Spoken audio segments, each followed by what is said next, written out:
आप देख रहे हैं इंडिया टाउन न्यूज, भारत की बात। नमस्कार, स्वागत है आपका हमारे खास बुलेटिन खबरें राजनांदगांव में और मैं हूं आपके साथ निशा। चलिए खबरों की शुरुआत करते हैं, पर उससे पहले एक नजर आज की हेडलाइंस पर।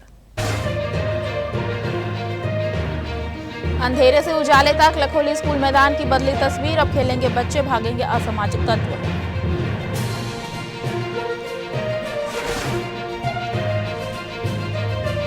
म्युनिसिपल स्कूल विवाद खत्म, कोर्ट फैसले के बाद निगम ने शुरू की सफाई, जल्द खुलेंगी दुकानें।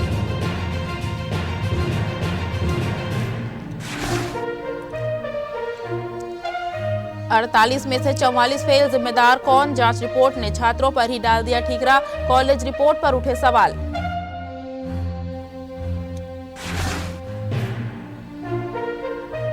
एचएसआरपी लागू, पालन में लापरवाही, पुराने नंबर प्लेटों पर कार्रवाई कब? एचएसआरपी नियम बेअसर, सड़क पर दौड़ रहे बिना एचएसआरपी वाहन। बूढ़ा सागर के 17 करोड़ पर उठे सवाल, अब 35 करोड़ की नई योजना पर सियासत तेज, धरातल पर अपेक्षित बदलाव नजर नहीं आ रहा। दिल्ली के जंतर मंतर में छात्र छात्राओं के प्रदर्शन के दौरान हुई पुलिस कार्रवाई और कांग्रेस नेताओं की हिरासत के विरोध में गुरुवार को खैरागढ़ में कांग्रेस ने अनोखे अंदाज में विरोध दर्ज कराया। सिविल लाइन स्थित दुर्गा चौक पर शहर कांग्रेस अध्यक्ष डॉक्टर अरुण भारद्वाज और ब्लॉक कांग्रेस अध्यक्ष संदीप सिरमौर के नेतृत्व में कार्यकर्ताओं ने काली पट्टी बांधकर एक दिवसीय धरना दिया और केंद्र सरकार के खिलाफ जमकर नारेबाजी की। धरने के दौरान नेताओं ने इसे लोकतांत्रिक अधिकारों पर हमला बताते हुए केंद्र सरकार की नीतियों की आलोचना की। डॉक्टर अरुण भारद्वाज ने कहा कि लोकतंत्र में शांतिपूर्ण विरोध प्रत्येक नागरिक का संवैधानिक अधिकार है, जिसे दबाने का प्रयास स्वीकार्य नहीं है। वहीं ब्लॉक कांग्रेस अध्यक्ष संदीप सिरमौर ने आरोप लगाया कि सरकार विरोध की आवाज को कुचलने का प्रयास कर रही है। इसी कड़ी में विधायक प्रतिनिधि मनराखन देवांगन ने कहा कि कांग्रेस संविधान और लोकतांत्रिक मूल्यों की रक्षा के लिए हर स्तर पर संघर्ष जारी रखेगी। उन्होंने कहा कि जनहित और लोकतंत्र से जुड़े मुद्दों पर पार्टी पीछे हटने वाली नहीं है। आपको बता दें, इसी मुद्दे को लेकर बुधवार को खैरागढ़ में कांग्रेस द्वारा पुतला दहन, मशाल रैली और कैंडल मार्च भी निकाला गया था। लगातार दूसरे दिन हुए विरोध प्रदर्शन के माध्यम से कांग्रेस ने अपने विरोध को और तेज किया। प्रदेश कांग्रेस कमेटी के निर्देश अनुसार आज शहर कांग्रेस कमेटी एवं ब्लॉक कांग्रेस कमेटी ग्रामीण के नेतृत्व में देश में जो नीट की परीक्षा लीक हुई, पेपर जो लीक हुए, उसके खिलाफ हमारे देश के नेता आदरणीय राहुल गांधी जी संसद में नीट के पेपर लीक के बारे में चर्चा करना चाह रहे थे और जंतर मंतर में हमारे देश के युवा, लाखों की संख्या में युवा जो अनशन पर बैठे थे, उनके ऊपर लाठीचार्ज किया, बर्बरता से पीटा गया। उस बात को लेकर राहुल गांधी संसद में चर्चा करने के लिए कहा था, लेकिन हमारे देश के प्रधानमंत्री, गृह मंत्री, शिक्षा मंत्री इस चर्चा में कोई उत्साह उनका कोई ये नहीं दिखा। प्रदर्शन के बारे में क्या कह रहे हैं? पूरा देश देख रहा है, पूरी दुनिया देख रही है नरेंद्र मोदी सरकार की अहंकार को। ये देश में ऐसा पहली बार हुआ जो छात्र, पढ़ने वाले बच्चे, उनके ऊपर पुलिस के द्वारा बर्बरतापूर्वक लाठी डंडे से मारपीट किया गया। आखिर किस बात के लिए मारपीट किया गया? आखिर उन बच्चों की गलती क्या थी? बच्चों की एक ही बात पूछना चाह रहे थे। जो नीट की परीक्षा बच्चे दिलाते हैं लगातार, वो लगातार यहाँ पर देखेंगे कि पेपर लीक हो जाता है, जिससे कई विद्यार्थी लगातार देखें हम कि कई लोग सुसाइड कर लिए। आज कई छात्र छात्राएं पूरे देश भर के जाकर जंतर मंतर में अपनी बात रखना चाह रहे हैं। मामला ये है कि कांग्रेस पार्टी जो केंद्रीय शिक्षा मंत्री है धर्मेंद्र प्रधान से इस्तीफा मांग रही है। हमारी पहला मांग ये है। दूसरी मांग ये है कि जो जंतर मंतर में जो छात्र बैठे हैं, उनके ऊपर जो एफआईआर हुआ है, उनको तुरंत निरस्त किया जाए। हम लोग जंतर मंतर में जो जितने भी विद्यार्थी बैठे हैं, जिनके ऊपर जबरदस्ती जो एफआईआर दर्ज हुआ है। पहली ही तेज बारिश ने ग्राम पंचायत देवरी के विकास कार्यों की हकीकत उजागर कर दी है। इंदिरा आवास पारा समेत कई वार्डों की सड़कें इन दिनों 4 से 5 इंच गहरे कीचड़ में तब्दील हो चुकी है। ग्रामीणों का आरोप है कि सड़क मरम्मत में मुरूम डालने के बजाय केवल मिट्टी बिछा दी गई, जिससे बारिश होते ही पूरी सड़क दलदल बन गई। हालात ऐसे हैं कि रोजमर्रा की आवाजाही किसी चुनौती से कम नहीं रह गई है। स्कूली बच्चों को कीचड़ से होकर स्कूल जाना पड़ रहा है। महिलाएं और बुजुर्ग फिसलन भरे रास्तों पर जान जोखिम में डालकर निकलने को मजबूर है, जबकि दोपहिया वाहन चालक आए दिन गिरकर चोटिल हो रहे हैं। ग्रामीणों का कहना है कि सड़क निर्माण और मरम्मत में गुणवत्ता की अनदेखी की गई। उनका आरोप है कि कागजों में मुरुम पटाव दिखाकर भुगतान की तैयारी की जा रही है, जबकि जमीनी हकीकत इससे बिल्कुल अलग है। ग्रामीणों ने पंचायत के विकास कार्यों में पारदर्शिता पर भी सवाल उठाए हैं। उनका कहना है कि पहले भी पंचायत में वित्तीय अनियमितताओं के आरोप लगते रहे हैं और अब सड़क की बदहाल स्थिति ने उन आशंकाओं को और मजबूत कर दिया है। ग्रामीणों ने प्रशासन से सड़क निर्माण की गुणवत्ता की जांच कराने, जिम्मेदारों पर कार्रवाई करने और जल्द से जल्द गुणवत्तापूर्ण मरम्मत करने की मांग की है। उनका कहना है कि अगर समस्या का समाधान नहीं हुआ तो वे जनपद और जिला प्रशासन के साथ साथ उच्च अधिकारियों से शिकायत कर आंदोलन का रास्ता अपनाएंगे। खेती के मौसम में खाद और कृषि दवाइयों की जरूरत को देखते हुए किसान ऑनलाइन खरीदारी का सहारा ले रहे हैं, लेकिन इसी भरोसे को साइबर ठगों ने अपना हथियार बना लिया। ऑनलाइन खाद सप्लाई का झांसा देकर खैरागढ़ के एक किसान से 5,40,000 की ठगी करने वाले आरोपी को पुलिस ने उत्तर प्रदेश के मैनपुरी से गिरफ्तार किया है। मामला ग्राम चिखलादाह निवासी ऋषभ सिंह से जुड़ा है। शिकायत के मुताबिक आरोपी ने खुद को खाद सप्लायर बताकर व्हाट्सएप और मोबाइल कॉल के जरिए किसान से संपर्क किया। भरोसा जीतने के बाद खाद और कृषि दवाइयों का ऑर्डर लिया और अलग अलग किश्तों में 5,40,000 अपने खाते में ट्रांसफर करा लिए। रकम खाते में पहुंचते ही आरोपी गायब हो गया। न खाद पहुंची और न पैसे वापस मिले। शिकायत के बाद खैरागढ़ पुलिस और साइबर सेल ने तकनीकी जाँच शुरू की। बैंक खातों की पड़ताल और डिजिटल साक्ष्यों के जरिए पुलिस आरोपी तक पहुंची और मैनपुरी निवासी अनिरुद्ध कुमार को गिरफ्तार कर लिया। इस कार्रवाई में पुलिस ने आरोपी के पास से 12 एटीएम कार्ड, 2 बैंक पासबुक और ठगी में इस्तेमाल मोबाइल फोन बरामद किया है। थाना खैरागढ़ में प्रार्थी ऋषभ सिंह निवासी चिखलदा द्वारा सूचना दिया गया कि इन्होंने कृषि कार्य हेतु खाद एवं कृषि दवाई खरीदने के लिए कुछ विज्ञापन वगैरह ऑनलाइन दिखा था और उसमें कुछ कॉन्टैक्ट नंबर वगैरह था। उसमें उन्होंने कॉल करके कुछ खाद और कृषि दवाइयों का ऑर्डर दिया था और इसके एवज में फ़ोन के बाद जो कम्युनिकेशन हुआ था, इनके द्वारा लगभग 5,40,000 रुपये सामने वाले व्यक्ति को भेजा गया था ऑनलाइन। जहां कभी शाम ढलते ही अंधेरा और डर का माहौल छा जाता था, वहीं अब रात में भी लखोली स्कूल मैदान रोशनी से चमक रहा है। वर्षों से उपेक्षित इस मैदान में हाई मास्ट लाइट लगने के बाद न सिर्फ बच्चों और युवाओं को सुरक्षित खेल का माहौल मिला है, बल्कि असामाजिक तत्वों की गतिविधियों पर भी लगाम लगने की उम्मीद बढ़ गई है। आपको बता दें, राजनांदगांव के लखोली स्थित शासकीय स्कूल मैदान में लंबे समय से प्रकाश व्यवस्था नहीं थी। अंधेरे का फायदा उठाकर यहां असामाजिक तत्वों का जमावड़ा लगने लगा था, जिससे स्थानीय लोग परेशान थे। शाम के बाद बच्चों का मैदान में आना लगभग बंद हो गया था और क्षेत्रवासियों में असुरक्षा की भावना बढ़ रही थी। स्थानीय लोगों ने अपनी समस्या वार्ड के आशीष सोरी के सामने रखी। इसके बाद आशीष सोरी ने नगर निगम प्रशासन, महापौर मधुसूदन यादव और क्षेत्रीय विधायक डॉक्टर रमन सिंह के समक्ष हाई मास्ट लाइट लगाने की मांग रखी। पहल पर कार्रवाई हुई और मैदान में हाई मास्ट लाइट स्थापित कर दी गई। अब मैदान पूरी तरह रोशन है। स्थानीय नागरिकों का कहना है कि रोशनी से न केवल असामाजिक गतिविधियों पर रोक लगेगी, बल्कि बच्चे, युवा और बुजुर्ग भी शाम के समय बेफिक्र होकर खेल, व्यायाम और सैर का आनंद ले सकेंगे। लोगों ने इस पहल के लिए आशीष सोरी, महापौर और विधायक का आभार व्यक्त किया है। दरअसल एक हाई मास्ट लाइट के ने सिर्फ मैदान को ही नहीं, बल्कि इलाके के लोगों के भरोसे और सुरक्षा की भावना को भी नई रोशनी दी है। सबसे पहले मैं समस्त लखोली वासियों की तरफ से, शहर वासियों की तरफ से, हमारे पूर्व मुख्यमंत्री, लाडले विधायक, वर्तमान विधानसभा स्पीकर माननीय डॉक्टर रमन सिंह जी एवं शहर के प्रथम नागरिक माननीय मधुसूदन यादव जी का हृदय से आभार करता हूं कि जिन्होंने हमारे इस लखोली स्कूल ग्राउंड में हाई मास्ट लाइट का प्रस्ताव करके इस ग्राउंड में इतने सालों के बाद पहली बार हमारे ग्राउंड में लगवाया।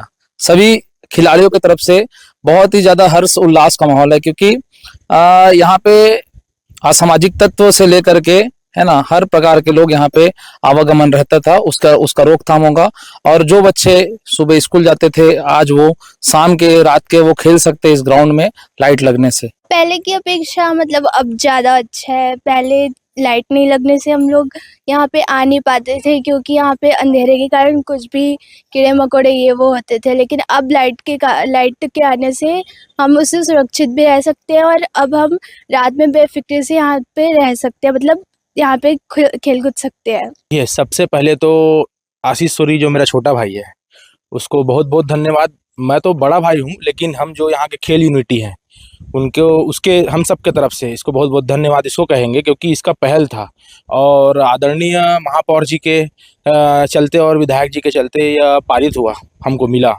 और यहाँ देखा जाए तो बहुत हर्षोल्लास है, क्योंकि बहुत समय के बाद यह कार्य हुआ। यहाँ देश भर में high security registration plate HSRP को अनिवार्य किए जाने के बाद भी इसके पालन को लेकर सवाल उठने लगे हैं।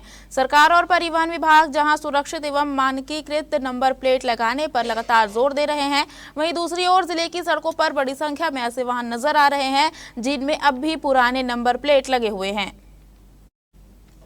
दो पहिया चार पहिया वाहनों के साथ साथ बसों और भारी वाहनों में भी HSRP नियमों की अनदेखी देखने को मिल रही है। ऐसे में सवाल उठ रहा है कि जब यह नियम सभी वाहन मालिकों के लिए समान रूप से लागू है तो पुराने नंबर प्लेट वाले वाहनों के खिलाफ प्रभावी कार्रवाई क्यों नहीं हो रही है। वहीं नए वाहनों को लेकर भी व्यवस्था पर सवाल उठ रहे हैं। नियम अनुसार वाहन का पंजीयन और नंबर आवंटित होने के बाद ही उसे स्टोर रूम से बाहर निकाला जाना चाहिए, लेकिन कई जगह बिना स्थायी नंबर प्लेट के वाहन सड़कों पर दौड़ते दिखाई दे रहे हैं। इसके अलावा HSRP नंबर प्लेट की गुणवत्ता को लेकर भी वाहन मालिकों में नाराजगी देखने को मिल रही है। कई वाहन मालिकों का कहना है कि कुछ समय बाद नंबर प्लेट की ऊपरी काली रिफ्लेक्टिव परत खराब होने लगती है या उखड़ जाती है, जिससे प्लेट पूरी तरह काली दिखाई देने लगती है और वाहन नंबर स्पष्ट रूप से पढ़ना मुश्किल हो जाता है। अब मुख्य सवाल यही है कि क्या केवल नियम लागू कर देना पर्याप्त है या फिर इसके साथ साथ नियमों का प्रभावी पालन, HSRP की गुणवत्ता की नियमित जांच और सभी वाहन मालिकों पर समान कार्रवाई सुनिश्चित करना भी जरूरी है। साइंस कॉलेज में गणित के खराब परीक्षा परिणाम को लेकर शुरू हुआ विवाद अब जांच रिपोर्ट के बाद और गहरा गया है। सवाल ये उठ रहा है कि जब एक ही विषय में 48 में से सिर्फ 4 विद्यार्थी पास हुए तो गलती आखिर कहां हुई। लेकिन जांच समिति की रिपोर्ट ने पूरे मामले का रुख ही बदल दिया है। रिपोर्ट में जहां छात्रों की तैयारी को कमजोर बताया गया है, वहीं संबंधित प्राध्यापक को पूरी तरह जिम्मेदारियों से मुक्त कर दिया गया है। अब छात्र संगठन इस रिपोर्ट को ही कटघरे में खड़ा कर रहे हैं। राजनांदगांव के साइंस कॉलेज में परीक्षा परिणाम को लेकर के एक नया विवाद खड़े हो गया है। आपको बता दें कि बीते समय राजनांदगांव के साइंस कॉलेज में आयोजित जो परीक्षा करवाई गई थी, प्रथम सेमेस्टर की परीक्षा थी, जिसमें गणित विषय पर कुल 48 जो छात्र हैं उनकी परीक्षा आयोजित की गई थी, जिसमें से 44 छात्रों को AT-KT दे दिया था और 4 छात्र जो है वो उसमें सफलता प्राप्त किए हुए थे। इस मामले को लेकर के राजनांदगांव के NSUI के द्वारा इस मामले को खोला गया और कहा गया कि इस मामले में 44 छात्रों को AT-KT में की श्रेणी पे डाल दिया गया है और 4 ही छात्र जो है वो सफलता की पात्रता पर आए हुए हैं। इस मामले में हम जानने के लिए पहुंचे हुए हैं कि आखिरकार AT-KT में आने की 44 छात्र, जो कि आधे दर्जन या 1 दर्जन से भी ज़्यादा छात्रों को AT-KT पर की पात्रता दी गई और 4 ही छात्र सफल हो पाए। इसमें प्राध्यापक का कहना होता है कि छात्रों की पढ़ाई जो है वो कमज़ोर बताई गई, जिसके वजह से छात्र जो है वो AT-KT की पात्रता पर आए हुए हैं। इस विषय पर राजनांदगांव के NSUI के लोग क्या कुछ कहते हैं और साइंस कॉलेज के प्राचार्य क्या कुछ कहते हैं, सारी चीजें हम आपको अन्य तस्वीरों के माध्यम से दिखाएंगे। दरअसल प्रथम सेमेस्टर के गणित विषय का परिणाम सामने आने के बाद साइंस कॉलेज में हड़कंप मच गया था। 48 विद्यार्थियों में से केवल 4 छात्र परीक्षा में सफल हुए, जबकि 44 विद्यार्थियों को AT-KT मिली। इतने बड़े पैमाने पर खराब परिणाम के बाद छात्रों और NSUI ने परीक्षा प्रणाली और अध्यापन व्यवस्था पर सवाल उठाए थे। मामले की जाँच के लिए कॉलेज प्रशासन ने 3 सदस्यीय समिति बनाई, लेकिन अब सामने आई रिपोर्ट ने नया विवाद खड़ा कर दिया है। जांच समिति के ने खराब परिणाम की वजह विद्यार्थियों की कमजोर शैक्षणिक तैयारी और परीक्षा की अपर्याप्त तैयारी को बताया है। रिपोर्ट में संबंधित प्राध्यापक की ओर से किसी भी तरह की लापरवाही नहीं पाए जाने की बात कही गई है, यानी 90% से ज्यादा विद्यार्थियों के असफल होने के बावजूद जांच में शिक्षक की भूमिका पर कोई सवाल नहीं उठाया गया। मामले में NSUI का आरोप है कि जांच रिपोर्ट में विद्यार्थियों को कमजोर बताकर मामले को खत्म करने की कोशिश की गई है। संगठन का कहना है कि इतने खराब परिणाम के पीछे सिर्फ छात्रों को जिम्मेदार ठहराना उचित नहीं है, बल्कि पढ़ाई के स्तर, पाठ्यक्रम की तैयारी और शिक्षण व्यवस्था की भी समीक्षा होनी चाहिए। अब सबसे बड़ा सवाल यही है कि क्या 44 विद्यार्थियों का असफल होना सिर्फ छात्रों की कमजोरी थी या फिर व्यवस्था में भी कोई कमी थी। फिलहाल जांच रिपोर्ट पर उठे सवालों के बीच कॉलेज प्रशासन का कहना है कि समिति की रिपोर्ट के आधार पर आगे की कार्रवाई तय की जाएगी। तो से लगातार देखा जा रहा है कि किसी न किसी एक ही सब्जेक्ट में लगातार बच्चे फेल होते आ रहे हैं। इसमें प्राध्यापक अपना पल्ला झाड़ते आ रहे हैं नजर, क्योंकि एक ही सब्जेक्ट में बच्चा, जो नई एजुकेशन पॉलिसी, न्यू शिक्षा नीति जब से लागू हुई है, बच्चों को उनके ऊपर बोझ, दबाव बनते जा रहा है। क्या होता है, जब बच्चा 11वीं 10वीं तक पढ़ाई किया, उसने सभी सब्जेक्ट में पढ़ाई किया, उसके बाद 11वीं 12वीं में उसको मालूम है कि मैं इस सब्जेक्ट में कमजोर हूँ, तो 11वीं 12वीं में अपने हिसाब से सब्जेक्ट चूज करता है। लेकिन जैसे ही वो नए इस एजुकेशन पॉलिसी के तहत कॉलेज में आ रहा है, तो उसके ऊपर जबरन का, जैसे अगर कोई 8 साल बच्चा है तो उसको एक सब्जेक्ट मैथ्स का मिल जा रहा है, या एक सब्जेक्ट साइंस सब्जेक्ट का, या कॉमर्स का, कोई भी एक सब्जेक्ट, 2 सब्जेक्ट उसके ऊपर बोझ की तरह दिया जा रहा है। अब उस बच्चे को उस सब्जेक्ट की तैयारी नहीं है, 11वीं 12वीं में तैयारी नहीं, तो वो कैसे उसमें पढ़ाई करेगा। सबसे पहले मैं आपको यह बताना चाहूँगा कि आज से 2 महीना पहले ध्रुव विश्वविद्यालय का जो परीक्षा परिणाम आया था, जिसमें शास्त्री श्रीनिवास महाविद्यालय के लगभग 48 बच्चों ने पेपर दिया था, जिसमें से मात्र 5 बच्चे ने परीक्षा में पास हुआ। वो विषय था गणित। जब ये रिजल्ट जब हुआ ओपन, तो बहुत से छात्रों ने हमसे संपर्क किया, कहा कि हमें नियमित क्लासरूम में आते नहीं है सर, और पढ़ाई नहीं जाता, दिखाया नहीं जाता, प्रैक्टिकल में भी नंबर कम दिया गया है, क्योंकि आज तक जो सेमेस्टर जो प्रक्रिया होती है उसमें प्रैक्टिकल नंबर का भी बहुत महत्व होता है। जब हमने महाविद्यालय प्रशासन के पास गया इस विषय को लेकर, तो महाविद्यालय प्रशासन ने उलूल जुलूल बातें की। हमने इनका विरोध किया, हमने लगातार धरना किया, प्रदर्शन किया, NSUI 60 संगठन के माध्यम से। हमने एक मांग की महाविद्यालय प्रशासन के कि इस विषय पर एक कमेटी बनाया जाए, और कमेटी में जो भी रिसर्च निकलेगा वो हमें बताया जाए। हाँ, इस मामले में महाविद्यालय प्रशासन ने एक समिति का गठन किया था।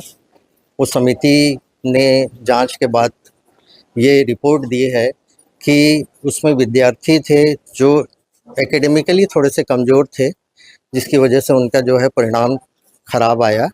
और हमारे 2 रिज़ल्ट्स अभी आए हुए हैं। उस दोनों रिज़ल्ट्स में, जिसमें BSc 3rd सेमेस्टर का रिज़ल्ट आया, जिसमें 100% विद्यार्थी उत्तीर्ण हैं, और BSc 3rd ईयर का आया था, जो एनुअल पैटर्न पे एग्ज़ाम होती है, उसमें भी सारे के सारे विद्यार्थी उत्तीर्ण हैं। वक्त हो चुका है छोटे से ब्रेक का। बने रहिए इंडिया टाउन न्यूज के साथ। क्या आप बाल झड़ने से परेशान हैं? अब अपनाइए प्रकृति की शक्ति, पाइए घने चमकदार बाल और खूबसूरत दमकती त्वचा। प्रकृति का वरदान Rukhsana shine herbal beauty combo kit, प्राकृतिक जड़ी बूटियों से तैयार। अब पाइए खूबसूरत चमकते बाल और त्वचा। हर्बल गुणों से भरपूर ये कॉम्बो आपके बालों और त्वचा की देखभाल में मदद करता है। अब उपलब्ध Amazon, फ्लिपकार्ट और नीचे दिए गए लिंक पर अभी ऑर्डर करें और हर्बल केयर का अनुभव लें। शहर की पहचान और आस्था से जुड़े बूढ़ा सागर के सौंदर्यीकरण को लेकर अब सवाल खड़े होने लगे हैं। पहले 17 करोड़ रुपए की लागत से विकास कार्यों का दावा किया गया था, जिसमें बेहतर जल उपचार संयंत्र समेत कई सुविधाएं विकसित की जानी थी। लेकिन स्थानीय लोगों और विपक्ष का आरोप है कि करोड़ों रुपए खर्च होने के बाद भी धरातल पर अपेक्षित बदलाव नजर नहीं आ रहा है।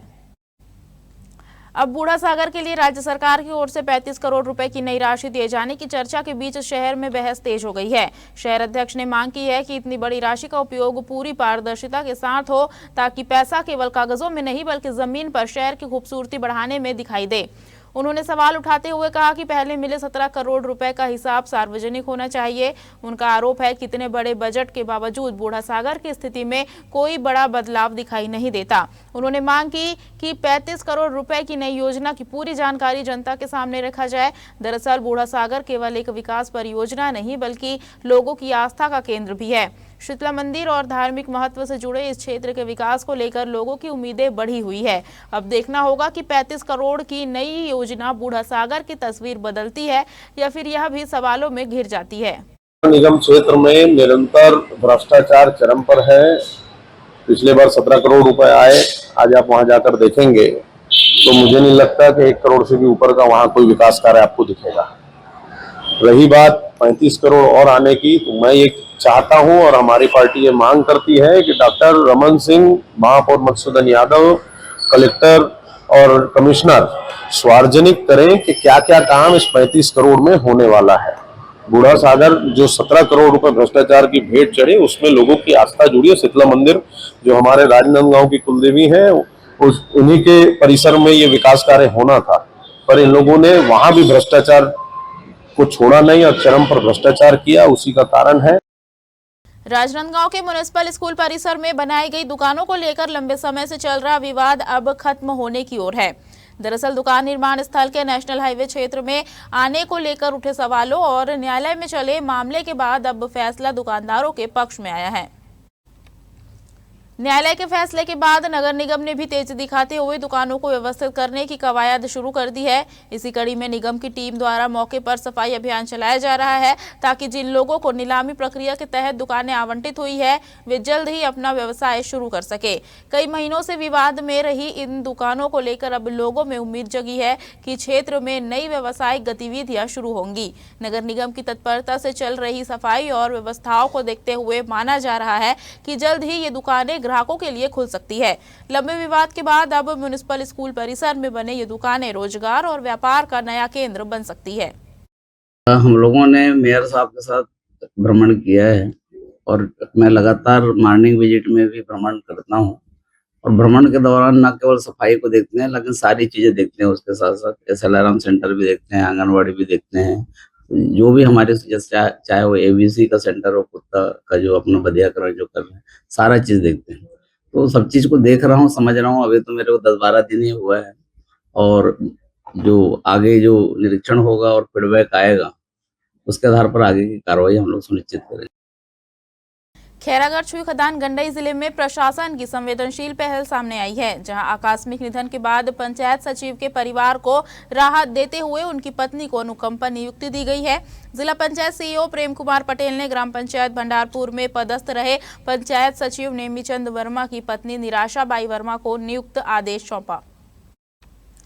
बता दें कि पंचायत सचिव नेमीचंद वर्मा का 10 मई 2026 को आकस्मिक निधन हो गया था। उनके निधन के बाद परिवार के सामने आर्थिक परेशानी खड़ी हो गई थी। परिवार की स्थिति को देखते हुए जिला प्रशासन ने मामले को गंभीरता से लिया और जल्द ही अनुकंपा नियुक्ति की प्रक्रिया पूरी कराई। नियुक्ति पत्र सौंपते हुए CEO प्रेम कुमार पटेल ने कहा कि शासन की मंशा है कि किसी भी कर्मचारी के आकस्मिक निधन के बाद उसके आश्रित परिवार को जल्द सहायता मिले। उन्होंने कहा कि इस मुश्किल समय में प्रशासन परिवार के साथ खड़ा है। इस मौके पर उप संचालक पंचायत गीत कुमार सिन्हा, जिला अंकेशक मोहित कुराम ध्रुव, ब्लॉक खैरागढ़ सचिव संघ के अध्यक्ष जोगेश्वर धनकर सहित अन्य सचिव और परिवार के सदस्य मौजूद रहे। पर्यावरण संरक्षण की दिशा में एक अनूठी पहल करते हुए छुई खदान क्षेत्र के शासकीय प्राथमिक शाला पंडरिया के बच्चों ने जागरूकता का संदेश दिया है। आपको बता दें, विद्यालय के छात्र छात्राओं ने अपने हाथों में से सीड बॉल यानी बीजों से तैयार मिट्टी की गेंद बनाई और इसके माध्यम से पौधारोपण अभियान चलाया। शासकीय प्राथमिक शाला पंडरिया में आयोजित इस कार्यक्रम का उद्देश्य बच्चों में पर्यावरण के प्रति जिम्मेदारी और प्रकृति संरक्षण की भावना विकसित करना था। बच्चों ने मिट्टी और बीजों से तैयार सीड बॉल का निर्माण किया। इसके बाद विद्यालय परिसर में इन सीड बॉल्स का उपयोग कर पौधे लगाए गए, जिससे स्कूल का वातावरण हरा भरा और सुंदर बन सके। इसके साथ ही बच्चों ने ग्रामीणों को भी पर्यावरण संरक्षण से जोड़ने का प्रयास किया। उन्होंने आंगनबाड़ी कार्यकर्ता, SMC अध्यक्ष मंजू यादव, सरपंच जानकी जंघेल और सभापति सहित ग्रामीणों को सीड बॉल वितरित कर अपने घरों के आसपास पौधे लगाने और हरियाली बढ़ाने की अपील की। कार्यक्रम के दौरान प्रधान पाठक शिवांगी पसीने ने बच्चों और ग्रामीणों को हरियाली के महत्व के बारे में जानकारी दी। उन्होंने बताया कि बारिश के मौसम में सीड बॉल आसानी से अंकुरित होकर पौधे का रूप ले लेती है, जिससे पर्यावरण संरक्षण में मदद मिलती है। केंद्र सरकार की महत्वाकांक्षी PM सूर्य घर मुफ्त बिजली योजना अब ग्रामीण क्षेत्रों में भी लोगों के लिए फायदेमंद साबित हो रही है। राजनांदगांव जिले के जनपद पंचायत छुरिया अंतर्गत ग्राम पंचायत करमरी के सरपंच दीनदयाल साहू ने इस योजना की जानकारी लेने के बाद अपने घर में सोलर रूफटॉप सिस्टम लगवाया।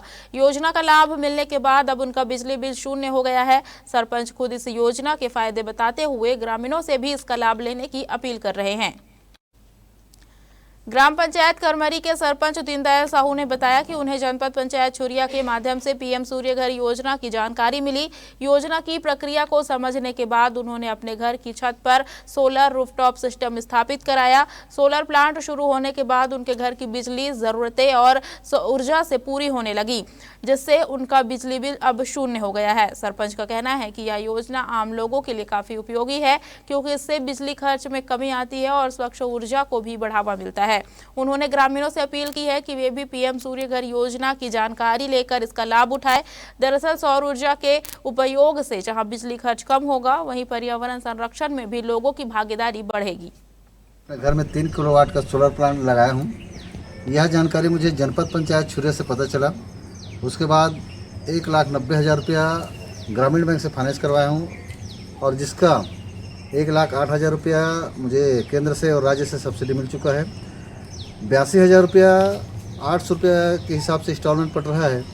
और इसके पहले मेरा बिजली बिल 900, 1000, 1500 ऐसा कुछ आता था बिजली बिल। जब से लगाया हूँ तब से मेरा बिजली बिल 0 हो गया है, और यह लगभग 10 महीने हो चुका है मेरे घर में सोलर प्लांट लगाए हुए। राजनीति में विरोध का तरीका भी अब सुर्खियां बटोरने लगा है, लेकिन छुरिया में विरोध प्रदर्शन के दौरान कुछ ऐसा हुआ जिसने पूरे माहौल को ही नया मोड़ दे दिया। दरअसल कांग्रेस कार्यकर्ता जिस पुतले को जलाने पहुंचे थे, उसे लेकर भाजपा कार्यकर्ता ही मैदान में उतर गए। देखते देखते पुतला बना सियासी खींचतान का केंद्र, और दोनों दलों के कार्यकर्ता आमने सामने आ गए। जानकारी के मुताबिक छुरिया में कांग्रेस के प्रदर्शन के दौरान माहौल उस वक्त गर्मा गया जब प्रधानमंत्री नरेंद्र मोदी के पुतला दहन की तैयारी चल रही थी। कांग्रेस कार्यकर्ताओं के बीच रखा पुतला अचानक एक भाजपा कार्यकर्ता उठाकर ले गया। पुतला लेकर भागते ही मौके पर मौजूद कांग्रेस कार्यकर्ताओं ने विरोध शुरू कर दिया और दोनों पक्षों के बीच जमकर नारेबाजी होने लगी। दरअसल दिल्ली में छात्र आंदोलन और कांग्रेस नेताओं की गिरफ्तारी के विरोध में जिला कांग्रेस कमेटी और ब्लॉक कांग्रेस कमेटी ने छुरिया में प्रदर्शन का ऐलान किया था, लेकिन विरोध प्रदर्शन शुरू होने से पहले ही पुतले को लेकर ऐसा विवाद खड़ा हुआ कि पुलिस को मोर्चा संभालना पड़ा। पुलिस ने दोनों पक्षों को अलग कर स्थिति को नियंत्रित किया। इसके बाद कांग्रेस कार्यकर्ताओं ने अपना प्रदर्शन जारी रखते हुए पुतला दहन किया और नगर में रैली निकाली। कांग्रेस नेताओं का आरोप है कि भाजपा कार्यकर्ताओं ने जानबूझकर उनके प्रदर्शन में बाधा पहुंचाने की कोशिश की। विवाद के बाद कांग्रेस कार्यकर्ता छुरिया थाने पहुंचे और भाजपा नेता के खिलाफ कार्रवाई की मांग को लेकर धरने पर बैठ गए। वहीं पुलिस का कहना है कि पूरे मामले की जांच की जा रही है और जांच के आधार पर आगे की कार्रवाई की जाएगी। जो दिल्ली में जो वो प्रोटेस्ट चल रहा है, उसी के संदर्भ में कांग्रेस ने यहाँ पर पुतला दहन का वो किया हुआ था, आह्वान किया हुआ था। तो यहाँ पर पुलिस बल तैनात की गई थी, और पुतला जैसे ही आया पुलिस बल ने उसे बुझाया और शांतिपूर्ण तरीके से पूरा कार्यक्रम को निष्पादित किया। कांग्रेस के किसी कार्यकर्ताओं को चोट आने की बात आ रही है, क्या बात है? शायद सीना झपटी के दौरान उनके ही तरफ से पुतला उनके किसी कार्यकर्ता के ऊपर चोट लगा है, और प्राथमिक स्वास्थ्य केंद्र में प्राथमिक उपचार के लिए लोग गए हुए हैं, और ये सूचना प्राप्त हुई। राजनांदगांव शहर की यातायात व्यवस्था को बेहतर और सुरक्षित बनाने के उद्देश्य से यातायात पुलिस लगातार कार्रवाई कर रही है। इसी कड़ी में आज शहर के व्यस्तम महावीर चौक पर विशेष यातायात अभियान चलाया गया, जिसमें नियमों का उल्लंघन करने वाले वाहन चालकों के खिलाफ चालानी कार्रवाई की गई। अभियान के दौरान नो एंट्री क्षेत्र में प्रवेश करने वाले मालवाहक वाहनों, नो पार्किंग जोन में वाहन खड़े करने वाले और ट्रैफिक सिग्नल तोड़ने वाले वाहन चालकों पर कार्रवाई की गई। यातायात पुलिस की इस कार्रवाई के दौरान सबसे ज्यादा लापरवाही दोपहिया वाहन चालकों में देखने को मिली, जो रेड सिग्नल होने के बावजूद जल्दबाजी में चौराहा पार करने का प्रयास कर रहे थे। पुलिस जवानों ने ऐसे वाहन चालकों को रोककर उन्हें यातायात नियमों की जानकारी दी और नियमों के तहत चालान काटे। अधिकारियों ने बताया कि सड़क दुर्घटनाओं पर नियंत्रण और आम नागरिकों की सुरक्षा के लिए यातायात नियमों का पालन बेहद जरूरी है। यातायात नियम पुलिस ने शहरवासियों से अपील की है कि वे ट्रैफिक सिग्नल का पालन करें, नो एंट्री और नो पार्किंग नियमों का सम्मान करें और जल्दबाजी में अपनी और दूसरों की जिंदगी खतरे में न डालें। नगरपालिका परिषद खैरागढ़ में प्रधानमंत्री आवास योजना 2.0 के तहत आयोजित कार्यक्रम में 43 हितग्राहियों को आवास निर्माण के लिए एनओसी वितरित की गई। कार्यक्रम के मुख्य अतिथि जिला पंचायत उपाध्यक्ष विक्रांत सिंह ने हितग्राहियों को एनओसी सौंपते हुए कहा कि हर गरीब परिवार को पक्का मकान उपलब्ध कराना सरकार का संकल्प है। विक्रांत सिंह ने कहा कि सरकार गरीबों की मूलभूत जरूरतों रोटी, कपड़ा और मकान को पूरा करने के लिए लगातार काम कर रही है। उन्होंने बताया कि प्रधानमंत्री आवास योजना के अंतर्गत पात्र हितग्राहियों को 2,50,000 रुपए की सहायता राशि 4 किश्तों में प्रदान की जाती है।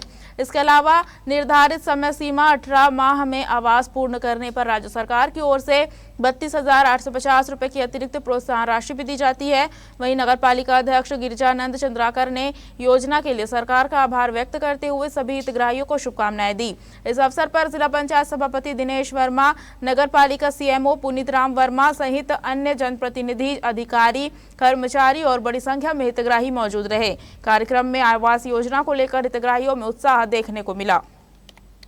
खैरागढ़ के 43 हितग्राहियों को हम लोगों ने एनओसी जारी किया है प्रधानमंत्री आवास योजना का। मैं धन्यवाद देता हूं माननीय प्रधानमंत्री नरेंद्र मोदी जी को, माननीय मुख्यमंत्री श्री विष्णुदेव साय जी को। उन्होंने गरीबों के आवास के सपने को साकार करने के लिए ये योजना बनाई। आज उन हितग्राहियों के चेहरे से वो खुशी दिख रही थी। मैं ऐसा देख रहा था कि ऐसे 3-4 हितग्राही हैं जो लगभग 70 साल के हैं। इन 70 वर्षों में उनका मकान आज भी कच्चा था, जिसे पक्का करने के लिए प्रधानमंत्री आवास योजना के अंतर्गत उनको आज लाभ दिया गया। आज नगर पालिका के सभा कक्ष में एनओसी वितरण का कार्यक्रम रखा गया, जिसमें 43 हितग्राहियों को एनओसी प्रमाण पत्र दिया गया है। हम अपने यशस्वी प्रधानमंत्री नरेंद्र मोदी जी और हमारे प्रदेश की सरकार विष्णुदेव साय जी को बहुत बहुत धन्यवाद देते हैं, जो हमारे जनता के बारे में सोचा कि जिनके पास पक्का आवास नहीं है उनको पक्का मकान देने का जो वादा किया था उन्होंने पूरा किया। 9 दिनों के भक्तिमय प्रवास के बाद भगवान जगन्नाथ, बड़े भाई बलभद्र और बहन सुभद्रा आज अपने धाम लौटे। शहर में निकली बहुड़ा रथ यात्रा सिर्फ एक धार्मिक आयोजन नहीं बल्कि आस्था और जनभावना का ऐसा संगम बनी, जहां हर हाथ रथ की रस्सी थामे नजर आया और हर जुबान पर जय जगन्नाथ का जय घोष गूंजता रहा।